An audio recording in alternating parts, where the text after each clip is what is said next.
के साथ में बनाया। पुनरुत्थान किसको कहते हैं आप जानते हैं? सिर्फ एक ही के लिए बाइबल में निकल करके आया पुनरुत्थान। पूरी दुनिया में, सारे जगत में, हर पुस्तकों में, धर्म की हो, अन्य पुस्तकें हो, सब में सिर्फ एक ही जगह लिख करके आया पुनरुत्थान, और वो भी यीशु मसीह के लिए। पुनरुत्थान बेटा रिकॉर्डिंग मत करो, रिकॉर्डिंग हमारी यहाँ पर होती है, आप हमारे YouTube चैनल पर देख सकते हैं, सारी रिकॉर्डिंग होती है। प्रभु यीशु मसीह के विषय में ही, पुनरुत्थान के विषय में सिर्फ आया, और उसके अलावा और किसी ने भी पुनरुत्थान के विषय में नहीं आया। ये वो प्रभु है जो मुर्दों में से जी उठा, यानी कि मर गया और कहा था कि मैं तीसरे दिन जी उठूंगा। तो ये महज कोई इत्तेफाक नहीं, ये एक योजना के तहत में था, ठीक है ना? ये कोई इत्तेफाक नहीं, परंतु एक योजना के तहत में था कि यीशु मुर्दों में से जी उठेगा। आमीन। इसीलिए बाइबल हमारे लिए कहती है कि यीशु मसीह गहरे स्थानों में उतरा, और हम और आप भी गहरी जगह पर जाकर के सो रहे होंगे, लेकिन जब यीशु मसीह के आने का शोर मचेगा ना कि बादलों पर यीशु आ गया, तो हम और आप भी क्या हो जाएंगे? जाग जाएंगे। हो जाएंगे, जाग जाएंगे, और जाग करके क्या करेंगे? उसके साथ बादलों पर उठा ली जाएंगे, ठीक है? उसके साथ बादलों पर उठा ली जाएंगे। मालूम है कि रिजरेक्टेड प्रभु यीशु की जो सामर्थ है बड़ी पावरफुल। रिजरेक्टेड प्रभु यीशु की जो सामर्थ है बहुत पावरफुल है, इतनी पावरफुल कि चेले अभी तक तो निराश, दुखी, हताश, परेशान, आंसुओं में घिरे हुए, डर और भय में जकड़े हुए, लेकिन वहीं पर यीशु आया और सामर्थ दिया, और ये बंदे बिल्कुल कैसे हो गए? निर्भय। कैसे हो गए? निर्भय, जैसे कि अब इनके अंदर डर रहा ही ना। मालूम है, आप जानते हैं कि स्त्री को बाइबल में उसका जिक्र है, उस स्त्री के 12 वर्ष से लहू बहता, ठीक है ना? ये एक रोग है, ये एक बीमारी है। 12 वर्ष से उसको लहू बहता था। अब आप सोचो कि 12 वर्ष से लहू बहने से शरीर कितना दुर्बल और कमजोर हो जाता है, शरीर कितना दुर्बल और कमजोर हो जाता है। इस 12 वर्ष के दौरान में इस स्त्री के पास में जितनी भी जमा पूंजी थी, क्योंकि अपने शरीर के लिए इंसान क्या करता है? सब कुछ बेच डालता है। शरीर से होना चाहिए, उसका यह मानना है केवल शरीर चंगा तो सब कुछ कमा दो बाद में, एक बार शरीर से होना चाहिए। तो उसने अपनी तरफ से बहुत प्रयास और बहुत कोशिश करी। यीशु के विषय में सुना होगा, लेकिन अभी उसके पास पैसा बचा हुआ था।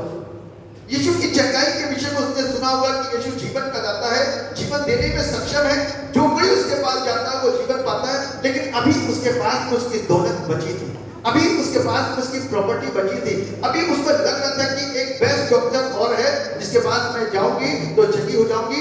अभी भी उसको किसी ने सलाह दी कि बहन तू उस डॉक्टर के पास जा, उस वैद्य और उस हकीम के पास जा, वहां जगी हो जाएगी, वहां जगी हो जाएगी। और वो स्त्री अपने धन को खर्चा कर रही थी, इधर से उधर यात्रा करती थी, उधर से उधर यात्रा करती थी, और सब दवाइयां करती थी। कोई कहता 2 हफ्ते के बाद क्या देखना, कोई कहता 6 हफ्ते के बाद में देखना, कोई कहता साल भर के बाद में बिल्कुल चली हो जाओगी, आराम पड़ना तो तीसरी खुराक से ही सही हो जाएगा।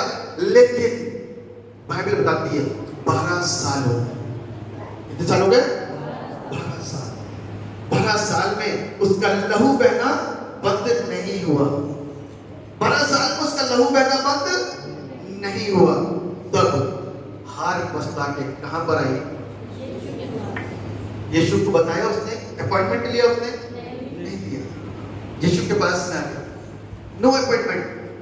अब तो यीशु से और यीशु के पास छिप छिप करके आ रही है, क्योंकि लोगों ने जब इतनी सलाह दी तो किसी ने ये भी बोला चर्च चले जाओ, यीशु के पास चले जाओ, आज की तारीख में चर्च चले जाओ, उस समय की तारीख में यीशु के पास चले जाओ। यदि आज की तारीख में चर्च आ रहे हो तो यीशु के पास ही आ रहे हो, किसी इंसान के पास में नहीं आ रहे। किसके पास में आ रहे हो? यीशु के पास में आ रहे हो। तो बहुत लोग सलाह देते होंगे आप लोगों को कि भैया चर्च चले जाओ, लोग चंगे हो रहे हैं। आप क्या कहते होगे? नहीं, अभी हमारे पास में एक और है जिसके पास में हम जाएंगे, हमारा वो वाला भाई ठीक हुआ था, हम भी वहां जाएंगे, अभी हम पैसा खर्चा कर सकते हैं, चर्च क्यों जाएंगे? This is the last option, Jesus is the last option, जबकि वो हमारी लाइफ का सबसे पहला प्रायोरिटी होनी चाहिए, लेकिन हमारी जिंदगी में Jesus is the last option बना हुआ है। और सबसे आखिरी में दबे पांव आते हैं चुप करके, इसके पास यीशु के पास, वो भी चुप करके आई, इसके पास यीशु के पास शर्मसार थी। और बाइबल बताती है कि उसने मौका ऐसा ढूंढा, ये मैं बता रहा हूं आपको, ऐसा लिखा नहीं बाइबल में, उसने ऐसा मौका ढूंढा होगा कि बड़ी भीड़ जब जाएगी ना तो मैं उसको धीरे से छूलूंगी, क्योंकि भीड़ उसके ऊपर टूटी पड़ती है, मैं धीरे से उसको छूलूंगी। अब विश्वास हो गया कि मैं चकित हो जाऊंगी उसके आंचल को छू करके। अब वो पीछे से गई और चुपचाप से प्रभु यीशु के आंचल को छू लिया। मन के अंदर विश्वास पूरा है, विश्वास हम होंगे कामयाब एक दिन, ठीक है ना। और उसी दिन यीशु मसीह के पास आने पर कामयाब हो गई। आज आपकी भी कामयाबियां यीशु के पास आने से ही पूरी होंगी, और कहीं पर छुटकारा, चंगाई, आजादी नहीं है। और जब वो यीशु के पास में आए ना तो बाइबल बताती है कामयाब हो गई। आमीन, क्या हो गई? कामयाब हो गई। और उसको एहसास हुआ, किसी ने कहा 3 हफ्ते के बाद अलार्म पड़ेगा, किसी ने कहा 6 महीने के बाद अलार्म पड़ेगा, लेकिन उसी समय उसको एहसास हुआ, उसके शरीर को उसको महसूस हुआ कि वो चंगी हो गई। आमीन। यीशु को भी एहसास हुआ कि एक चंगाई का काम उसके शरीर से फ्लो हुआ है। आमीन। उसने चेलों से कहा कि कौन और किसने मुझे छुआ? मैंने कहा प्रभु कैसी बातें करता है, दिखाई नहीं दे रहा, इतनी भीड़ है, इतनी भीड़ है, तुझ पर टूटी पड़ रही है, गिरी पड़ रही है। लेकिन आज यीशु के पास सच्चे मन से जो आएगा, प्रभु सिर्फ उसी को बचाता है और उसी के लिए अपनी सामर्थ को देता है। हमें भीड़ तो बहुत आ रही है, भीड़ तो बहुत आएगी, लेकिन जो यीशु के पास सच्चे हृदय के साथ में आएगी, चंगी वही होगी, जीवन वही पाएगी, आजादी उसी को मिलेगी। जो यीशु के पास सच्चे विश्वास के साथ नहीं है, सिर्फ भीड़ के साथ में आ रहा है, तो जीवन नहीं मिलेगा। जो इस औरत के समान विश्वास के साथ में आ रहा है, हम होंगे कामयाब एक दिन जब यीशु को छू लेंगे। उसने यीशु के आंचल को छूते ही अपने अंदर महसूस किया कि वो चंगी हो गई है। तो वो स्त्री आराधना क्यों ना करें? हम और आप आराधना क्यों ना करेंगे? हम और आप परमेश्वर के नाम के लिए हाथों को ऊंचा क्यों नहीं उठाएंगे? हम और आप परमेश्वर के लिए अपने मुंह को क्यों नहीं खोलेंगे? बोलेंगे, क्योंकि प्रभु ने हमें से बहुत सारे लोगों की जिंदगियों के अंदर अद्भुत और जलाली कामों को किया है। कितने लोगों के जीवन में काम किया प्रभु ने? आमीन। हाथों को उठाएं और बताएं कि यीशु ने, कि ये बात आप बता रहे हो, मुझे भी बता रहे हो, अड़ोस पड़ोस के लोगों को भी बता रहे हो, और खुदा यीशु मसीह को बता रहे हो कि आप जगे हुए हो, आपको जीवन मिला है, आपको छुटकारा मिला है। कई वर्षों की बीमारी, कई वर्षों की दुष्ट आत्मा यीशु के नाम से निकली है और यीशु मसीह ने आपको आजाद करा है। इसलिए हम सब उसके नाम को महिमा देने के लिए यहाँ पर इकट्ठा है और उसके नाम की स्तुति करने के लिए। आमीन, हालेलुया। जोर से बोलेगा मेरे लिए हालेलुया। बोलो खुदावंद यीशु मसीह की, सेनाओं के यहोवा प्रभु यीशु मसीह की हालेलुया।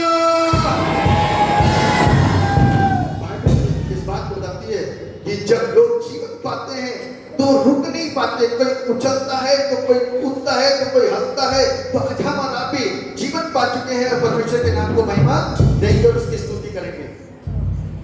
परमेश्वर की उपस्थिति हमारी परिस्थिति को बदलने वाला है। हालेलुया।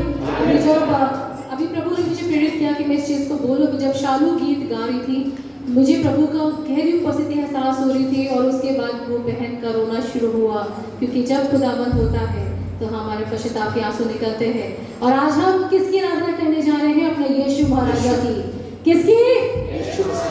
तो जोर से बोलेंगे, यीशु महाराजा की, यीशु महाराजा की, यीशु महाराजा की। स्तुति करूं मैं यीशु महाराजा की, हुआ देखी यीशु प्रभु जी। स्तुति करूं मैं यीशु ओ आ गए थे लोग यीशु प्रभु जी महिमा में प्रभु तेरी हो प्रशंसा माना सम्मान यीशु तुझको मिले ओ महिमा में प्रभु तेरी हो प्रशंसा माना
हम परमेश्वर की आराधना करते हैं, हाथों को ऊंचा उठा करते हैं, ये हमारे हाथ ऊपर उठते हैं ना तो वो स्वर्ग के रूप में, और जब हाथ उठते हैं तो हम परमेश्वर से जुड़ते हैं और उस अपनी जिंदगी के बचाव के लिए याचना प्रार्थना करते हैं। जब हमारे हाथ ऊपर रहते हैं तो परमेश्वर हमारे हाथों को थामने के लिए तैयार है, क्योंकि डूबते हुए को एक हाथ की जरूरत होती है। जब डूब रहा होता है तो अपने हाथ को ही ऊपर उठाता है। क्या करता है? अपने हाथ को ऊपर उठाता है, नीचे नहीं रखता, ऊपर उठाता है। हम बहुत सारी चीजों के अंदर आज डूब रहे हैं, हमें हाथों को ऊंचा उठाने की जरूरत है, क्योंकि यीशु हमारे हाथों को पकड़ करके हमको खींच करके बाहर निकाल सकते हैं। तो इसलिए हाथों को ऊंचा करने में कंजूसी मत करिए। जब आप आराधना करते हो हाथों को ऊंचा करके उसके साथ संगति कर रहे होते हो तो वो मुझको और आपको सुनता है, देखता है और आशीषित करता है। मैं देखता हूँ कि हम लोग आराधना कर रहे होते हैं और जब बोला जाता है हाथों को ऊंचा करो, तब ऊंचा करते हैं, उसके बाद में फिर हमारे हाथ नीचे होते हैं। इसका मतलब कि आपके अंदर सच्ची आराधना का वो जो आनंद है वो नहीं पता कि वो आनंद कितना अच्छा है, कितना सुनहरा है। जब हमारे हाथ ऊंचे होते हैं, हमारा परमेश्वर को देख रहा होता है, भीड़ में सबको देख रहा होता है, और वो हाथ ही बढ़ा था जब उसने आंचल को छुआ और चंगी हो गई। वो हाथ ही बढ़ा था जब उसने उसके आंचल को छुआ और उसी आंच के आज हम अपने हाथों को बढ़ाने में, आगे उठाने में, ऊंचा उठाने में कंजूसी कर रहे हैं, और इसीलिए कहीं ना कहीं आज हम जिंदगी को नहीं प्राप्त कर पा रहे, छुटकारे और चंगाई को प्राप्त नहीं कर पा रहे, जीवन के अंदर उस आनंद को प्राप्त नहीं कर पा रहे। हाथों को उठाएं और अपने आप को उसके लिए दे दें। मत देखें दाएं और न देखें बाएं, और उसके लिए अपने हाथों को उठा करके उसके नाम को महिमा दें और उसे कहें कि परमेश्वर आज मैं तुझसे इस जिंदगी को, इस चंगाई को, आशीष को, वरदान को लेने के लिए आया हूं, मुझे प्रदान कर। अवश्य है कि आराधना के दौरान हम सब आशीष पाएंगे और परमेश्वर को महिमा देंगे। तो मिल करके आराधना में और आगे बढ़ेंगे, उसके नाम को ऊंचा उठाएंगे। जय जय नाम यीशु नाम गाऊं मैं सुघोषा। जय जय नाम यीशु नाम गाऊं मैं सुघोषा। जय जय नाम यीशु नाम गाऊं मैं सुघोषा। जय जय नाम यीशु नाम गाऊं मैं सुघोषा।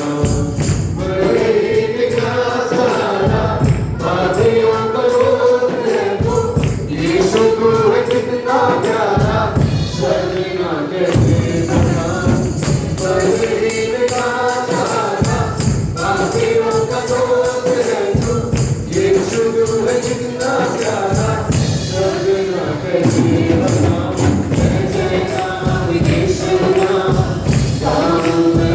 नमस्कार।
कैसे बनाऊं बलहीन का सहारा पापियों का दोस्त है तू यीशु तू है कितना प्यारा शब्द ना कैसे बनाऊं जय जय नाम यीशु नाम गाओ जय जय नाम यीशु नाम गाओ मैं सुनो जय जय नाम यीशु नाम गाओ मैं सुनो जय जय नाम यीशु नाम गाओ मैं सुनो तुझे बनाना हूँ तो अब एक फल लाऊं मैं गाऊं तेरी जय सलाम तुझसा बन जाऊं मैं तुझे बनाना हूँ तो अब एक फल लाऊं मैं गाऊं तेरी जय सलाम तुझसा बन जाऊं मैं जय जय नाम यीशु नाम गाऊं मैं सुनो जय जय नाम यीशु नाम गाऊं मैं सुनो जय जय नाम यीशु नाम गाऊं मैं सुनो जय जय नाम यीशु नाम गाऊं मैं सुनो तू ही है जो मुझको बुलाता देता है जीवन जल तेरी शक्ति पाओ सदा योजनाएं सफल तू ही है जो मुझको बुलाता देता है जीवन जल तेरी शक्ति पाओ सदा योजनाएं सफल हो जाए जय जय नाम यीशु नाम गाऊं मैं सुनो जय जय नाम यीशु नाम गाऊं मैं सुनो जय जय नाम यीशु नाम गाऊं मैं सुनो जय जय नाम यीशु नाम गाऊं मैं सुनो जय जय नाम यीशु नाम गाऊं मैं सुनो जय जय नाम यीशु नाम गाऊं मैं सुनो जय जय नाम यीशु नाम गाऊं मैं सुनो जय जय नाम यीशु नाम गाऊं मैं सुनो जय जय नाम यीशु नाम गाऊं मैं सुनो जय जय नाम यीशु नाम गाऊं मैं सुनो जय जय नाम यीशु नाम गाऊं मैं सुनो जय जय नाम यीशु नाम गाऊं मैं सुनो जब हम सुबह शाम उसकी करेंगे ना, लोग कहते हैं मेरे से आदि साहब कि जब चर्च से घर गए तो फिर से परेशानी हो गई, अब रात में परेशानी होनी बंद हो गई तो अब दिन में शुरू हो गई। लोगों का कहना है, किसी ने कहा कि दिन में बंद हो गई तो संडे हो गई, फिर किसी ने कहा कि हमसे खत्म हुई तो हमारे परिवार के दूसरे लोगों में चली गई, उन्होंने कहा दूसरे लोगों से ठीक हुई तो हमारे जानवरों में चली गई, है ना। ये समस्याएं हैं, जबकि बीमारियां, दुष्ट आत्माएं, निराशाएं, आंसू, बच्चे नहीं सुनते, नशा, तरह तरह के रिश्ते कायम होने शुरू हो गए, गलत चीजें हो रही। जब तक यीशु का नाम नहीं जपोगे, दिन और हो या शाम या रात, यदि उसके नाम को नहीं लेंगे तो समस्याएं तो खड़ी होंगी। क्योंकि आपको मालूम है एक समय होता है किसी भी चीज का पीक पर, क्या पर होता है? पीक पर। पीक का मतलब समझ गए? ऐसे समझो क्या, कोई प्लेयर होता है जो बिल्कुल ऊंचाई पे, एक समय होता है बिल्कुल कहते हैं कि उसका सूर्य चढ़ा हुआ है बिल्कुल ऊंचाई पे, पीक पर, और ये जीवन के अंत का पीक का टाइम चल रहा है। मालूम है, अभी तक तो युद्ध जो चल रहा था शैतान और परमेश्वर के बीच में, आपको नहीं पता लेकिन हम लोग को पता है। एक मिनट, अभी तक जो युद्ध चल रहा था शैतान और परमेश्वर के बीच में, अब पीक पर आ चुका है। शैतान कहता मैं नहीं छोड़ूंगा, और परमेश्वर कहता है कि मैं उधर आया हूं बचाने के लिए। आमीन। शैतान कहता है कि मैं किसी न किसी रीत से इनको फंसा करके रखूंगा, इनके बीच में लड़ाइयों को लेकर के आऊंगा, इनके बीच में झगड़ों को लेकर के आऊंगा, इनके बीच में नशों को लेकर के आऊंगा, इनके बीच में व्यभिचार को लेकर के आऊंगा, इनके बीच में कर्ज को लेकर के आऊंगा, इनके बीच में बीमारियों को लेकर के आऊंगा, इनके जानवरों के बीच में बीमारियों को लेकर आऊंगा, इनके बच्चों को बर्बाद करूंगा। मैं हूं इनको बचाने के लिए। आमीन। लेकिन ध्यान रखना कि शैतान आलस नहीं करता। ये शैतान की एक खूबी है कि वो आलस नहीं करता। आप आज चंगे हो गए तो कल आलस कर सकते हो। आज 4 महीने से आप ठीक हो तो चर्च आना छोड़ दोगे आप। लेकिन ध्यान रखना, जिस दिन आपने आलस करा उसी दिन वो आपको पकड़ेगा, उठा करके पटक देगा और फिर उठने के योग्य नहीं बचोगे। बहुत सारे लोग पूछते, पादरी साहब कितने संडे चर्च आना है? बहुत सारे लोगों का सवाल है कि कितने संडे चर्च आना है? कि संडे चर्च आने से मतलब क्या हुआ? आपको जिंदगी चाहिए। आज तक तो जीवन नहीं मिला, 70 साल की उम्र में जीवन नहीं मिला, 50 साल की उम्र में जीवन नहीं मिला। पत्थरों के बीच में आपने अपनी जिंदगी को व्यतीत किया है, सूर्य और चांद और तारों को नमस्कार करते हुए अपने जीवन को जिया है। अब तक तो जीवन नहीं मिला और अब आज जीवन मिलने वाले के पास में आने के बाद पूछते हो कितने संडे चर्च आना है? मेरे प्रियो, उसके अलावा कोई जीवन दाता नहीं है, उसके अलावा उद्धार नहीं है, उसके अलावा खुशी नहीं है, उसके अलावा आनंद नहीं है। खुशी थोड़ी थोड़ी आप लोगों के पास में आती है। खाना खाते हो खुशी मिलती है, पैसा मिलता है खुशी मिलती है, लेकिन निराशाएं वहीं की वहीं है, दुख वहीं का वहीं है, अफसोस वहीं की वहीं है, आंसू वहीं के वहीं है। इसलिए यीशु के पास जो आएगा वो जिंदगी को पाएगा, और जो यीशु से दूर जाएगा अफसोस उसके जिंदगी की होगा। क्योंकि दस्तक तो उसने आपके और हमारे जीवन के अंदर दे दी है, लेकिन उसकी दस्तक की आवाज यदि हम और आप नहीं सुन पा रहे तो ये अफसोस मेरे और आपके लिए है, ईश्वर के लिए नहीं है। वो तो बचाने के लिए आ चुका है। हर रविवार आपको परमेश्वर के भवन में आकर के उन आशीषों को प्राप्त करना है, तभी बंधन टूटेंगे और दुष्ट आत्माएं निकलेंगी। और जो छोटे छोटी बीमारियों के नाम आप लेते हो, गिनाते हो मेरे को फोन पे, यहाँ आकर के वो सबसे आजाद हो जाओगे। कभी हमको आपकी बीमारियों को गिनाते हुए दिखाया आपने? आप ही गिना रहे। यीशु के पास आओ, जिंदगी मिलेगी, बंधन टूटेंगे, महिमा मिलेगी यीशु। उसकी महिमा करो, बंधन टूट जाएंगे। मेरा यीशु मौजूद है यहाँ। उसकी बीमारी है, चंगे हो जाएंगे। मेरा यीशु मौजूद है यहाँ। उसकी महिमा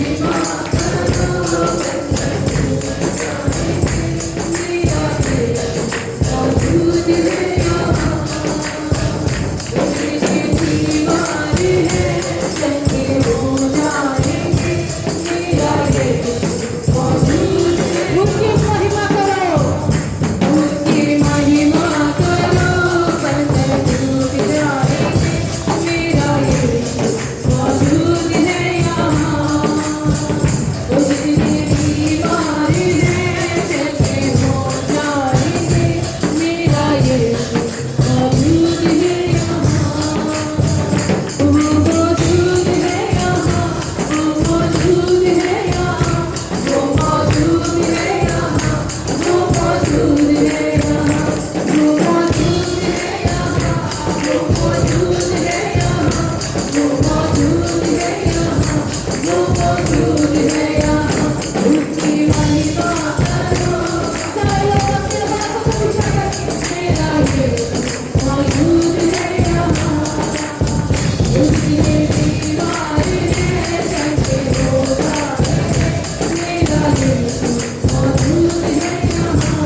जब वो बीच में आता है तो हम आशीष पाते हैं। और मैं ऐसा विश्वास कर पा रहा हूँ कि हम सब आराधना में आशीषित हैं और परमेश्वर के काम हमारे सोच और हमारे विचारों में आ चुके हैं और हम सब उसको समझ पा रहे हैं, उसकी सामर्थ को समझ पा रहे हैं, क्योंकि वो एक लौहता परमेश्वर है।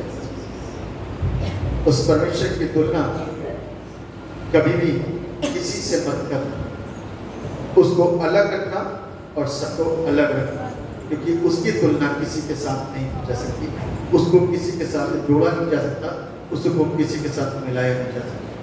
वो जिंदा है, वो पवित्र है, वो सच्चा है, वो हमारे बीच में काम करता और आज भी मौजूद है।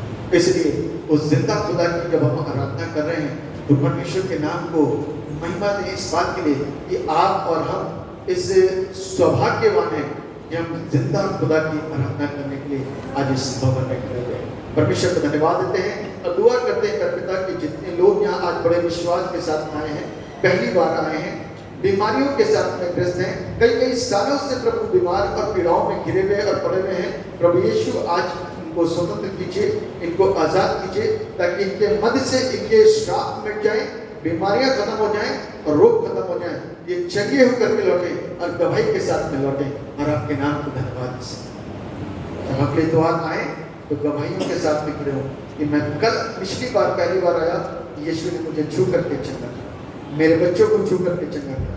ये गवाहियां होंगी आने वाले हफ्ते में लोगों की, क्योंकि परमेश्वर अपने वादों का पक्का परमेश्वर है और आशीष देता है। वो कभी भी खाली हाथ नहीं आता, वो बरकतों को और आशीषों को लेकर आता है। पर शर्त यह है कि हम और आप उस स्त्री के समान बने जो दिल से ये सोच करके निकली थी कि आज मैं कामयाब होकर के लौटूंगी यीशु के पास, और उसने प्राप्त कर लिया। आज आप भी दिल से इस बात को सोच करके आए हैं कि आज यीशु के भवन में आने के बाद में लेकर के जाएंगे तो 100% आज आप यहाँ से कामयाब होकर जाएंगे और परमेश्वर धन्यवाद। इस वक्त में जब हम वचन को सुनने के लिए तैयार हैं तो परमेश्वर आप हमारी अगुवाई कीजिए और अपने वचन के भेद हम सबके ऊपर आश्कारा करिए, ताकि वचन हमारी जिंदगियों के अंदर कार्य करे, हम आशीष पाएं और सुन करके सब लोग आशीष पाएं और परमेश्वर के नाम की बड़ाई करें। धन्यवाद कर पिता, आपने हमारी प्रार्थना को सुन लिया। सारा आदर महिमा गौरव आपको देते हुए इस दुआ को आपके नाम में मांगते हुए ऐसे सुनिए और कबूल कीजिए। आमीन। जमात मेहरबानी से अपने स्थान पर बैठ जाए।